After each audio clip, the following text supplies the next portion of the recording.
Welcome to Kenton's videos. Enjoy the video. You start by confirming basic prerequisites. Check your iPhone model and iOS version so you know which settings apply.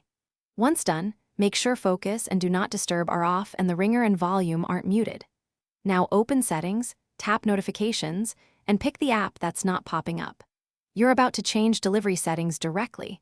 Don't skip these checks because they determine which toggles and alerts you'll see next and prevent chasing the wrong fix. You'll now change the delivery and app permissions that most often block pop-ups. Turn on Allow Notifications and make sure Lock Screen, Notification Center, and Banners are all checked. Set banner style to persistent so alerts stay visible.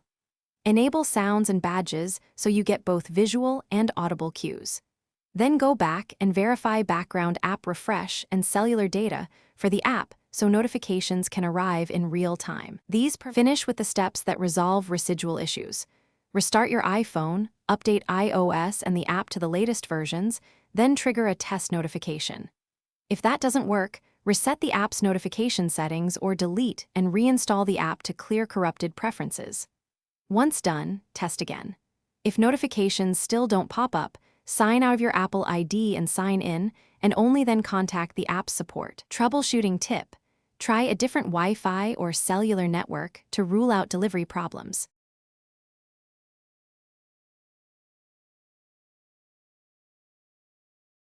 Thanks for watching. Consider subscribing if we helped you.